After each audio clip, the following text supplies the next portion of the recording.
I know that you are thinking your relationship should not be this hard, that if it's meant to be or it's going to get better, it should just be easier than this. I get it because I have been there in my relationship. So we broke up because it felt like we were doomed.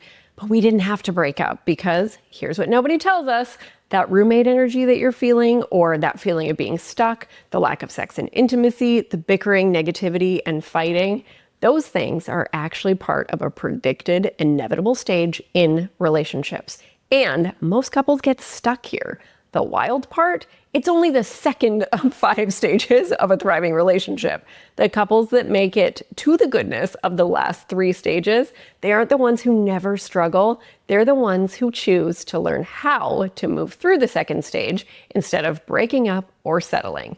I am Lindsay. This is Loving with Intention. Let's dive in because I'm sharing all 5 stages and obviously the way out of the challenging stage that you might be finding yourself in right now. So this is, I keep saying this is one of my bonus videos that doesn't have a name yet.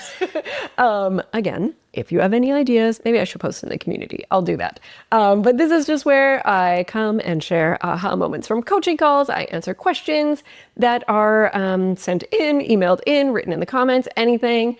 I am here just to share anything that would be helpful and supportive. Today, I'm talking about the 5 stages of a thriving relationship because this is something that I talk about again and again and again with clients because it's your roadmap. It is your roadmap to get out of whatever challenges that you're in right now. So we're just going to dive right in. First stage, we all know this stage. It's the honeymoon phase, and I like to call it the romance stage. So in this stage, this is where everything feels super freaking easy in your relationship. You have rose-colored glasses on. Your partner is like the perfect partner. It is so fun. You're not arguing. You both kind of just say yes to everything. In this stage, you might see things from your partner where you're like, I don't know if I like that, but you are so full of like oxytocin and all the love drugs that you're just kind of like, whatever, we'll be fine because look how great everything else is. There's lots of passion and excitement. This is a beautiful stage, an exciting stage. This is the stage that I was in with my partner, and I was telling people, this is it. Like, this is what I've been waiting for. I could never picture us fighting.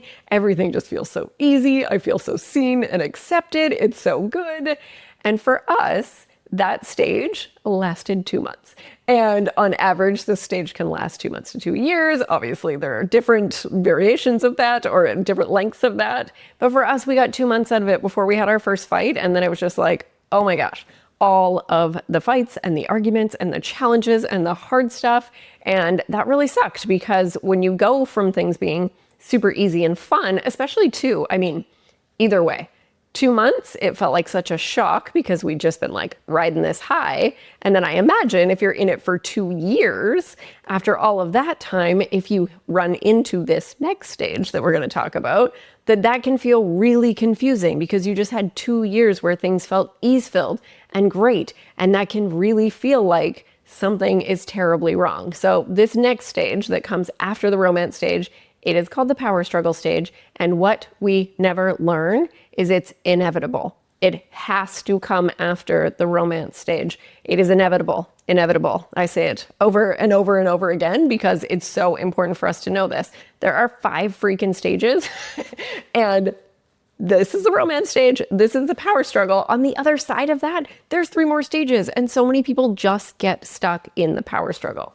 I get fired up about this because it's important. So in the power struggle, this is where we run into things like conflict, fighting, bickering. You start to disagree a lot. For some people, they don't have arguing, bickering, fighting, any of that. They just more end up feeling like roommates. And usually what's happening there is they aren't really sharing the things that hurt them or bother them. So they're not building that deep emotional connection. They're just kind of sweeping things under the rug and going about their lives, living parallel lives. So the power struggle doesn't have to mean fighting. It can just mean feeling disconnected. There's a lack of sex and intimacy. You tend to get into repetitive cycles. So, it doesn't matter what you are arguing about. If you argue, it could be the dishes. It could be that someone got home late. It could be the way your partner is driving. You tend to take the same roles in those arguments, no matter what it's about. You tend to just like show up in the same way. So another big thing that happens in this stage is that we think, well, this is definitely what I thought. I would think, if my partner would just change this, this, this, and this, then everything would be so much better. Our relationship would get so much better. So in this stage, there's a lot of blame, whether it's out loud or in your head. We look at our partner and we just want them to change, which of course we do. We want to bring in so much compassion to ourselves. Of course we want them to change. We want to feel seen and heard and loved and appreciated, respected, all the good things. And keeping that frame, that view of blame and wanting them to change, it just keeps us stuck in the power struggle. So there are options when you're in the power struggle. You can break up like we did, which is what a lot of people do because they're like, oh my gosh, this shouldn't be so hard. We must be doomed, or this isn't meant to be. Or you can settle there forever. So this is like, oh, well, we're not as bad as so-and-so, or we don't fight as much as this couple. So I guess this is as good as it gets. And we also get messaging that like, oh, once you get married, it's all downhill from here. So people are just kind of thinking this is what it's supposed to be. And people also in this stage go outside their marriage. So this is where infidelity happens.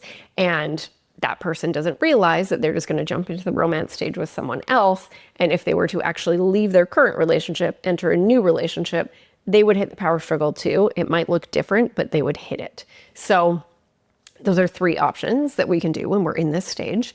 And another option, one of my faves, if you actually want to stay with your partner and make things work, is to jump into the next stage. And just like a little side note, I am never saying that I believe that everyone should stay together, that every couple is meant to be together. I don't believe that.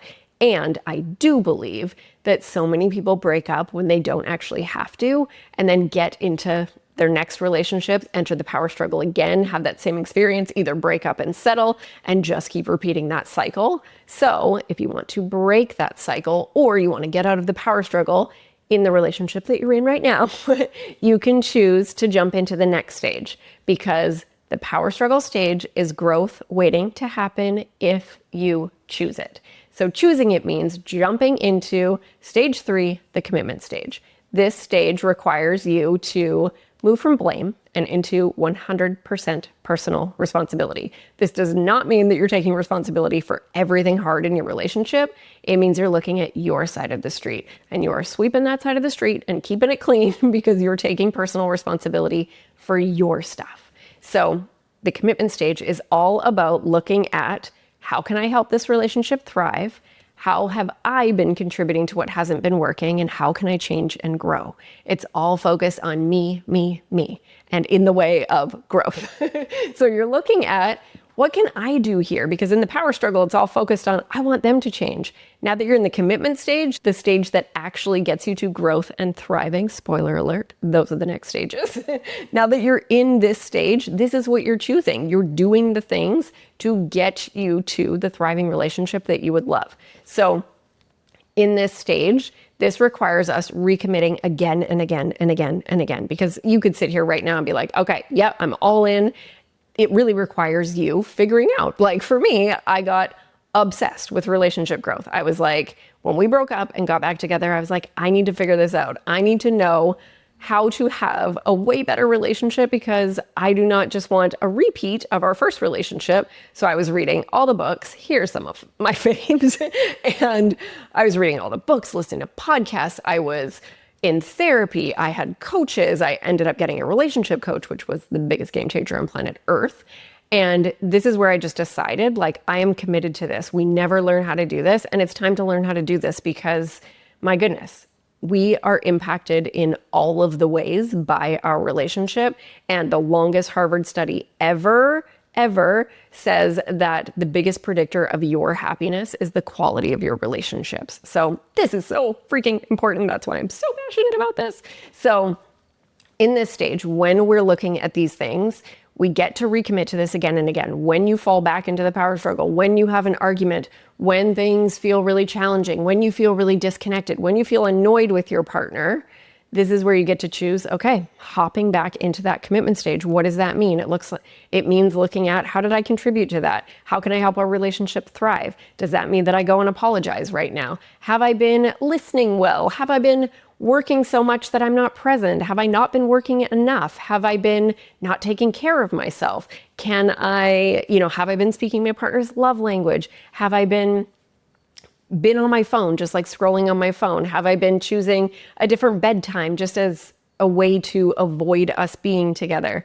Do I shut down his ideas about watching certain shows or going certain places? Where can I lean in?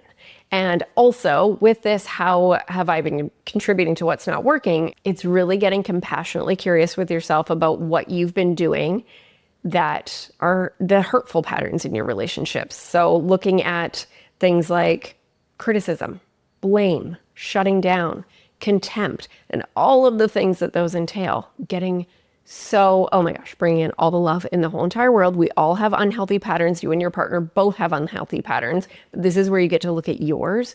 Under all of these things are beautiful, valid needs. So that's why we want to bring in love, because we've just learned these unhealthy strategies to try to get our needs met. Like if you are being critical and you keep pointing out what your partner does wrong, maybe you have beautiful, valid needs for efficiency and effectiveness and accuracy and things to look a certain way. Those are beautiful, valid needs. And when we use criticism to try to get those needs met, it actually pushes us further and further away from those things because our partner isn't likely to, do them the way that we want to do them, or it just brings in disconnection or so many things. So that's just one example, but any kind of unhealthy pattern you have in your relationship, there's beautiful, valid needs underneath. So bringing in love around this is where we get to look at what those things are, name them. This is one of the first things that I do when I'm working in my love journey process with my private coaching clients, is to look at these things with love so that you can start to shift them. And when you change your dance, oh my goodness, your partner, they have to change their dance too. You can't keep doing the same steps in the dance if one person changes them. So you get to change yours. And I mean, just imagine if you say you are critical and your partner tends to get defensive, the less critical you are, the less defensive they likely are. That's not saying that they're only defensive because you get critical. They have a choice too. And if I was talking to them right now and they get defensive, if they changed that step in the dance, your criticism would likely start to shift too, because now that whole interaction has changed and we get to change everything around it. So that's a big piece where we get to really lean in, heal, and change patterns and grow. And then from this, you're moving into growth, and then you're moving into thriving. The growth stage, you're literally actively using tools every day. You're thinking about relationship growth. This is often where people get a relationship coach, or they go to couples coaching or couples therapy. They get a therapist. This is where they lean in to get support in doing the work. Or like I said, I was doing a lot of things, but like I said, you're reading books, you're taking courses, you're doing workshops, you are actively working on your relationship, and you're starting to see what's underneath the challenges. So an example of that is just like I said, you start to see that, oh, my partner's defensive, they have beautiful, valid needs under there. Or, oh, my partner's critical, I know that they love accuracy, they love effectiveness, they love efficiency, they love things to be done quickly. This doesn't make it okay that they're critical. It just allows you to see underneath the criticism when you wonder and look under and get curious about what's under there. And then that's the place that you can change patterns from. This is how we change patterns. And then we move into thriving, which is obviously a bright and shiny, beautiful stage where you feel connected and seen and secure and safe. You can bring up your feelings and know that your partner is going to validate them and hear them, and vice versa. You're still actively working on your relationship. We get to nurture our relationships for a lifetime, and the goal is not to get to thriving and stay there blissfully forever. Absolutely not, because challenges are going to come up. The power struggle is going to come up, and it's going to come up in times where, maybe you're sick, or there's a big move, or there are big changes happening in your life. You're stressed, you're hungry, you're tired, you're hangry. There are so many things that bring out power struggle-y behaviors and old patterns. The difference is when you are working your way to thriving and you're in this like growth and thriving relationship, when challenges come up, you can quickly recognize them, and then you know the steps to get back to thriving. So an argument that used to last, literally I still celebrate this with my partner. We will get into an argument because conflict is normal. Thriving does not mean you don't have conflict. We will get into an argument and it will last literally like 2 minutes. And after that 2 minutes, we've both like repaired, apologized, understood what's going on for the other person. This happens quite a bit. And I am still like, high five, look at that, because I know that that argument would have been hours years ago. And it would have ruined days because we would have tried to bring it up again and we would have gotten back into an argument. Then we would have just ended up sweeping it under the rug because we didn't really repair. So many things. So we get to condense the time that we spend in the power struggle once we get to that growth and thriving stages. And this is with disconnection too. If you're feeling disconnected, you recognize it quicker. And then you know the steps to take. You know that like, oh, we're feeling disconnected. Jump back into the commitment stage. Have I been pouring into the relationship? Have some of my unhealthy patterns been ramping up again? I can shift those. I can switch. I can move. And we can get back to thriving. So that is really the goal, is to spend more time in thriving. And it requires us nurturing our relationships. And the good news is, it does not matter if your partner is all in or not at all in on relationship growth work. You jumping into the commitment stage, that can change everything. I got a relationship coach on my own, and it was the fastest, craziest change that I'd ever seen in my relationship. I've shared this before. After 3 modules, so 3 weeks with my coach, my partner was asking me to look at the modules. And prior to that, he had said no every time I asked him, but now he was asking me, and we did them together, and it was the greatest thing on planet Earth. And it just started this beautiful upward spiral of us continuing to work on our relationship. And now we have the thriving relationship I never could have imagined. So just one person jumping in and doing this with consistency and often with support, you can change so much, so much. So I am just, gosh, yeah. So those are the 5 stages. I'm all excited. You can ask any questions below. I would love to talk more about it. Let me know your thoughts. There are different sort of stages out there. You might have heard of 4 stages or 3 stages or whatever it is. I love the 5 stages. It just feels so clear to me. And the good news is there's a way out of the power struggle if that is what you are in right now. If you think about it and you're like, in the last 6 months, what stage have I been? Has it been the power struggle, or has it been commitment? Have I been really committed? Has it been growth? We're really working on things, or are we thriving? If your answer is the power struggle, remember that it's good news, because it's growth just waiting to happen, and you can do it. And you can pop the word roadmap in the comments today, and I will share with you my free guide all about the love journey process that I do with my private coaching clients to help them get towards that thriving relationship. I just break it down for you so that you know exactly where to dive in if you're ready to jump into that commitment stage today, which I feel like you are, because you're here. So just pop the word roadmap below and the video on the screen. It's also to do with my love journey process. It's the 4 areas that I really dove into when I was working on our relationship and was like, I'm getting out of this power struggle. So I hope this was helpful. I am sending so much love into your day. Remember that nothing changes if nothing changes. So let's have a super intentional week.